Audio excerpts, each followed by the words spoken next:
Hello race fans, welcome to another video. Subscribe to the channel if you have not already, and make sure to leave a like, comment, share, and subscribe if you like my content. Currently on the road to 1K before the end of the year, so every little bit of your support helps me towards that goal. Today we will be talking about the truck race at Michigan. What started out as a pretty calm and fairly entertaining affair ended up devolving into a chaotic wreckfest reminiscent of Phoenix 2023, as if we needed another reason to remember that race. I guess you could say by that point teams and drivers were just exhausted from being up turning laps since 8 a.m. And no, I'm not joking. The Truck Series held their entire on-track activity, practice, qualifying, and the race in a single Saturday morning. That's just insane scheduling on NASCAR's part. I know that we're trying to get this race over with because next week they're going to Mexico. They already have everything ready for that race, the car, the hauler, and all that stuff. But since they're venturing outside the border, they will need all the time they can get, which is why this race at Michigan needed to go smoothly. But guess what? The Truck Series are not going to Mexico, so there was no need to rush the on-track activities on their side. They could have just simply scheduled their practice and qualifying for Friday, which would then free up the entire Saturday morning for the Cup guys to do their thing. And then by noon, the truckers are well rested and ready to race. I don't know, I feel like this guy's being forced to turn laps since 8 a.m. up until whenever that race ended. Around 4 p.m. give or take, because we had 3 overtimes and a red flag as well. Also, this was an off week for the Xfinity Series, so it's not like there was a need for the on-track activity to be so condensed because only trucks and Cup were on the track for the weekend. And that's kind of a shame, as I would have loved to see Xfinity race here as part of a triple header, especially since I don't think Michigan has ever held a triple header weekend before. So you think now that they're racing only once a year, that would make this a triple header like they did with Pocono. But that being said, it's also understandable why you wouldn't want Xfinity here for this specific weekend, because they're also going to Mexico next week. So having both Cup and Xfinity race here and then scramble to get to Mexico, it's not ideal, especially since several of the big Cup and Xfinity teams like JGR and Hendrick, they share some resources like crew members between the two series, so it would be a bit of a logistical nightmare to try and do all that while also preparing the cars that you will be racing at Michigan. But by now you get the point. Poor scheduling in NASCAR's part led to teams and drivers alike being exhausted towards the end of the truck race, which probably led to the carnage we had at the end of the race, and the battle for the win also being decided on a crapshoot, as well as the finishing order being so jumbled up. But first, congrats to Stewart Friesen for clutching up the win on triple overtime. Just his 4th career Truck Series win, first since Texas way back in May of 2022, snapping a 3-year winless streak in the process.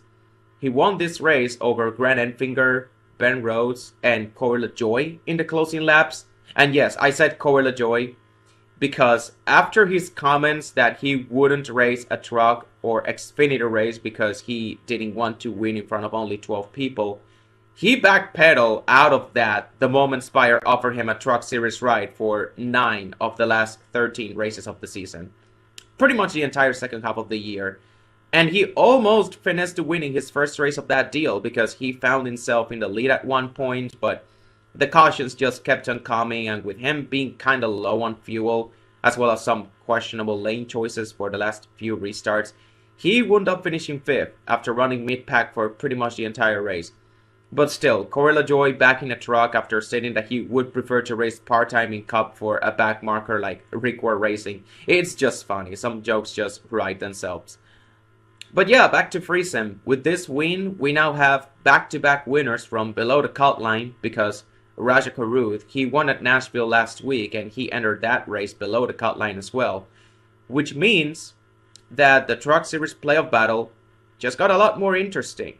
You don't usually see winners from below the cut line in the Truck Series, let alone 2 of them, but now these drivers that haven't won yet, the Grant Enfinger, Ty Majeski, Caden Honeycutt, Lane Riggs, Jake Garcia, one of them is guaranteed to be out. And with only 5 races left in the regular season now, because this was race number 13 for the Truck Series, and the regular season finale is on race 18 at Richmond, it will be really interesting to see how these last couple races play out. Grant Enfinger, he finished second for this race, and he has a very sizable points cushion, but even then, and knowing now that there's potential for another new winner in this final 5 races, I wouldn't consider him safe by any means unless he also wins. Because those names I mentioned, they're all very solid drivers, and I could see them winning between now and Richmond. I mean, Lane Riggs, he could have very well won this race if he didn't hit the wall late. Same thing with Caden Honeycutt. Those guys looked really fast throughout the race, and Honeycutt even got the bonus point for setting the fastest lap of the race. That being said, I don't know if they would have been able to challenge Corey Heim and Hocevar for the lead, because those two, it looked like they were on a different zip code, especially in the long run for most of the race up until the closing laps when the carnage happened and it ended up taking both of them out of the race. But Corey Heim swept both stages and Hocevar led the most laps. So yeah, they were the class of the field for this race.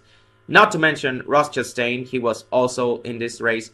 He started creeping up and battling for the lead in the closing laps. And if those late race cautions never came out, who knows what he would have tried, because he almost spun himself out battling Hocevar for the lead with about 10 laps to go. And who knows how he would have affected the rest of the race, because I don't know if you guys realize this, or maybe not, because the Fox broadcast, they just weren't doing any favors in this race. When he almost spun and made that amazing save, that kind of forced Corey Heim and Enfinger, who were right behind him, to check up. And this allowed for Gio Ruggiero to swoop in and take second place away. And Ruggiero is one of those drivers also below the cut line, but he's in a must-win situation pretty much, because I don't think he can realistically make it on points. He's too far back.